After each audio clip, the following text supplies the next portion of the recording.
Hi friends, welcome to RS academy. నేను మీ polity faculty Srinivas sir మాట్లాడుతున్నాను.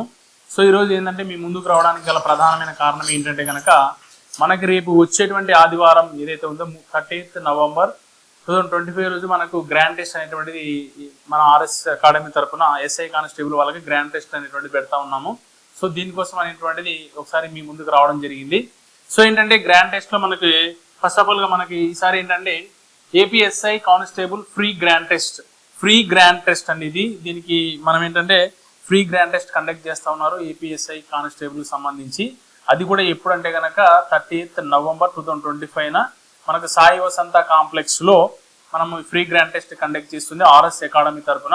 So morning 10 AM నుంచి 1 PM వరకు మనకు ఈ గ్రాండ్ టెస్ట్ కండక్ట్ చేయబడుతుంది. అందులో ఇంకొకటి ఏంటంటే మనకు ఇక్కడ ఈసారి టాప్ 5 బహుమతులు అంటే top 1, top 2, top 3, top 4, top 5 ఎవరైతే వస్తారో వాళ్ళకి మనం బహుమతులు కూడా ఇవ్వడం అనేటువంటిది జరుగుతుంది. ప్రైజెస్ కూడా ఇస్తా ఉన్నారు. అక్కడ ఫస్ట్ ప్రైజ్ వచ్చేసి 1500, సెకండ్ ప్రైజ్ వచ్చేసి 1000 రూపీస్, థర్డ్ ప్రైజ్ వచ్చేసి 500 rupees, fourth and fifth prize మాత్రం డిస్కౌంట్ ఆన్ కోచింగ్ ఫీజెస్. ఎవరైనా కూడా ఫస్ట్ ప్రైజ్ వచ్చినప్పుడు సెకండ్ ప్రైజ్, థర్డ్ ప్రైజ్ డబ్బు రూపంలో ఇస్తున్నారు. అండ్ ఫోర్త్ అండ్ ఫిఫ్త్ వాళ్ళకి కోచింగ్ జాయిన్ అయినప్పుడు వాళ్ళకి ఫీజులో కన్సెషన్ అనేటువంటిది ఇస్తున్నారు అనమాట. సో దీన్ని గుర్తుపెట్టుకోండి. సో ఇంకోటి ఏంటంటే గమనిక ఏంటంటే శనివారం లోపు మీ పేరు క్రింది నెంబర్స్ కాల్ చేసి రిజిస్ట్రేషన్ చేసుకోవాలి. రిజిస్ట్రేషన్ చేసుకున్న వారికి మాత్రమే ఉచితంగా పేపర్ ఇవ్వబడును.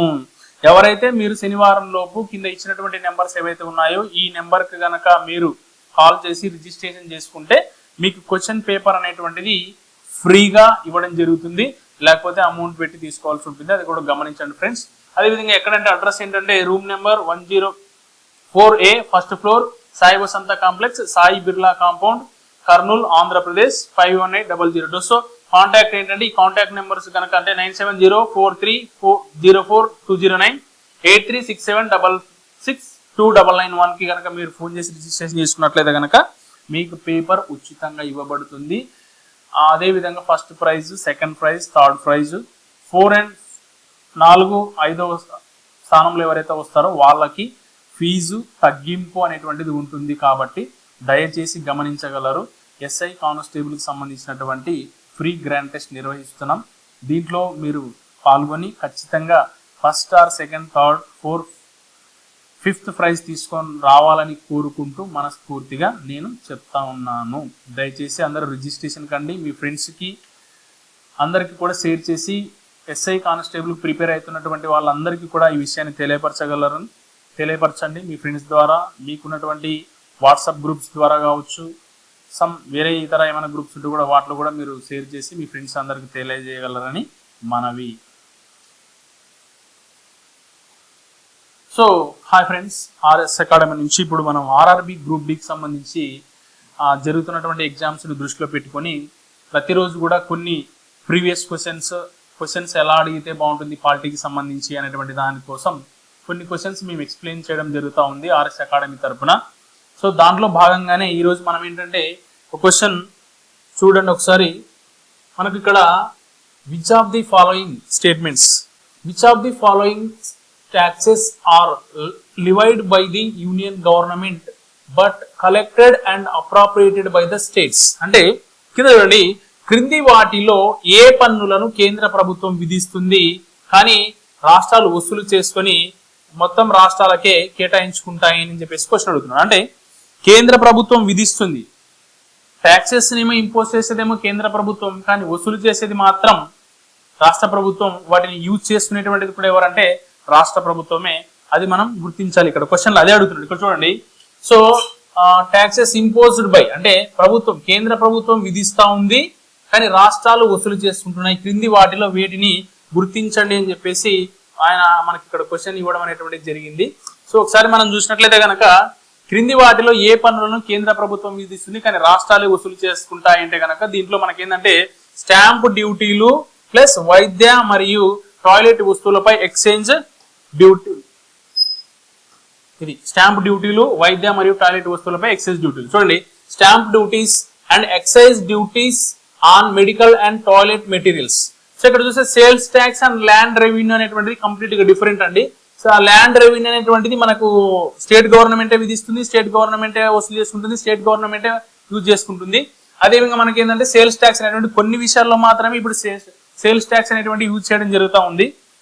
అంటే సేల్స్ ట్యాక్స్ అనేటువంటి పెట్రోల్, డీజిల్, ఆల్కహాల్ లాంటి వాటి విషయాల్లో తప్పించండి జిఎస్టీకి బయట ఉన్నటువంటి విషయాల్లో మాత్రమే రాష్ట్ర ప్రభుత్వాలు సేల్స్ ట్యాక్స్ అంటే అమ్మక పన్ను అనేటువంటి దాన్ని విధిస్తున్నాయి. ఆల్మోస్ట్ మిగతావన్నీ కూడా మనకు జిఎస్టీ పరిధిలోకి వచ్చేసాయి. కాబట్టి ఇప్పుడు అమ్మకం పన్ను అనేవి ఇక్కడ దీనికి ఆన్సర్ ఏంటంటే మన కేంద్ర ప్రభుత్వం విధిస్తుంది ప్లస్ వాటిని రాష్ట్రాలు వసూలు చేసుకుని యూజ్ చేసుకుంటాయంటే స్టాంప్ డ్యూటీస్ అండ్ వైద్య మరియు టాయిలెట్ వస్తువులపై ఎక్సైజ్ డ్యూటీలు అంటే stamp duties, excise duties and medical and toilet materials పైన అని చెప్పేసి మనం చూడొచ్చు. చూడండి second question, which of the following states are not imposed and collected by the state government అంటే ఈ క్రింది పన్నులలో ఏవి రాష్ట్ర ప్రభుత్వం విధించి వసూలు చెయ్యవు. చూడండి ఆర్ నాట్ ఇంపోజ్డ్ అని చెప్పేసి అంటున్నాం. ఆర్ నాట్ ఇంపోజ్డ్ అంటే ఏంటున్నాము ఎవరు ఇక్కడ ఏంటంటే కనుక మనకి which of the following taxes are not imposed and collected by the state government అంటే క్రింది పన్నులలో ఏవి రాష్ట్ర ప్రభుత్వం విధించి వసూలు చేయవు. విధించేది రాష్ట్ర ప్రభుత్వం విధించి వసూలు చేయనివి. సో రాష్ట్ర ప్రభుత్వం విధించి వసూలు చేయనివి ఏంటి అంటే కనుక మనకి కార్పొరేషన్ ట్యాక్స్. ఇది ఇక్కడ డిఫరెంట్ ఏంటంటే కార్పొరేషన్ పన్ను అనేటువంటిది మొత్తం ఇంపోజ్ కేంద్ర ప్రభుత్వమే విధిస్తుంది, కేంద్ర ప్రభుత్వమే వసూలు చేస్తుంది, కేంద్ర ప్రభుత్వమే వినియోగించుకుంటుంది. అంటే కార్పొరేషన్ పన్నులలో రాష్ట్ర ప్రభుత్వాలకు వాటా అనేటువంటిది ఉండదు.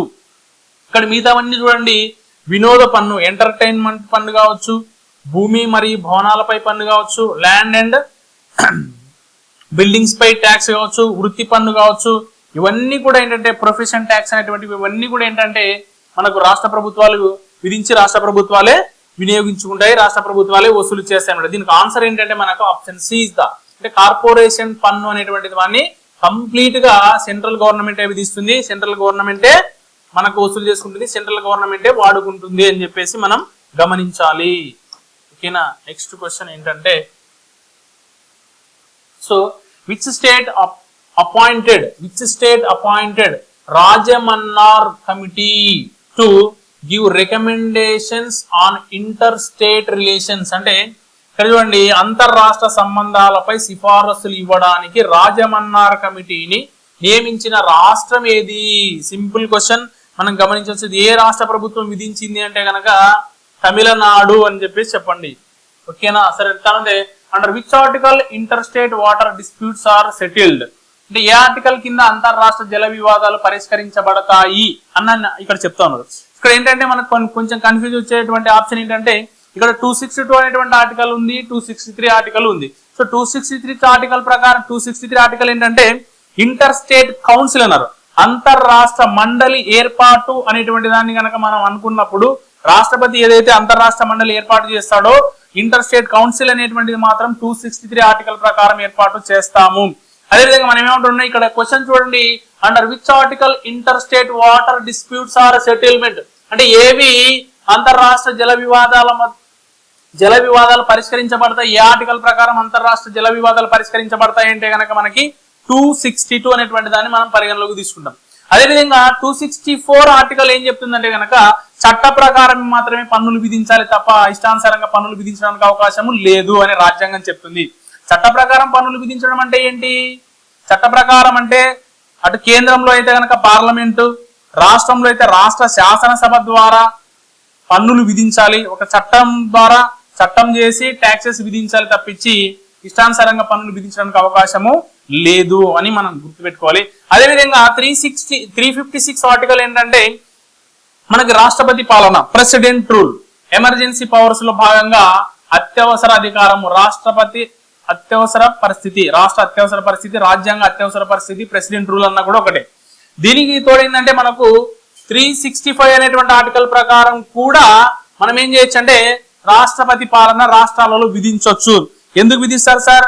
అంటే కేంద్ర ప్రభుత్వం ఏదైనా ఆదేశాలు జారీ చేసినప్పుడు కేంద్ర ప్రభుత్వం యొక్క ఆదేశాలను పట్టించుకున్నప్పుడు కమ్యూనికేషన్ కి సంబంధించి కానీ రైల్వే డిపార్ట్మెంట్ ప్రొటెక్షన్ కి సంబంధించి కానీ సెంట్రల్ గవర్నమెంట్ యొక్క ల్యాండ్స్ భూములకు సంబంధించి కానీ కేంద్ర ప్రభుత్వం ఆస్తులన్నింటినీ కూడా సంరక్షించాల్సినటువంటి బాధ్యత రాష్ట్ర ప్రభుత్వాలకే ఉంటుంది. కేంద్ర ప్రభుత్వం ఏదైనా ఆదేశాన్ని జారీ చేస్తే ఖచ్చితంగా దాన్ని పాటించాల్సినటువంటి బాధ్యత రాష్ట్ర ప్రభుత్వాలకు ఉంటుంది. ఒకవేళ కేంద్ర ప్రభుత్వం ఏదైనా ఆర్డర్ను పాస్ చేసినప్పుడు దాన్ని కనుక పాటించకపోతే కేంద్ర ప్రభుత్వం యొక్క ఆదేశాన్ని ధిక్కరిస్తున్నందుకు మేము రాష్ట్రపతి పాలన విధిస్తున్నామని చెప్పేసి 365 ఆర్టికల్ ప్రకారం కూడా రాష్ట్రపతి పాలన విధించవచ్చు. ఇది గుర్తుపెట్టుకోవాలి. ఇప్పుడు దీనికి ఆన్సర్ ఏంటంటే కనుక మనకి అంతర్రాష్ట్ర జల వివాదాలు అనేటువంటివి దేని ప్రకారం పరిష్కరించబడతాయి అంటే కనుక ఆర్టికల్ 262 ప్రకారం మనకు పరిష్కరించబడతాయి.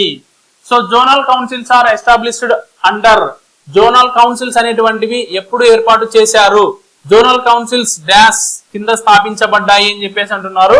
సో మనకు ఏంటంటే states recognition act 1956, government of India act 1935, presidential order, constitution.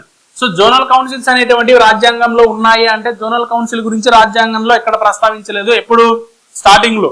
తర్వాత 1956 లో మనకి ఏంటంటే స్టేట్స్ రికగ్నైజేషన్ యాక్ట్ ద్వారా మాత్రమే జోనల్ కౌన్సిల్స్ అనేటువంటివి తీసుకొచ్చారు. కాబట్టి దీనికి ఆన్సర్ ఏంటంటే స్టేట్స్ రీఆర్గనైజేషన్ యాక్ట్ 1956. రైట్.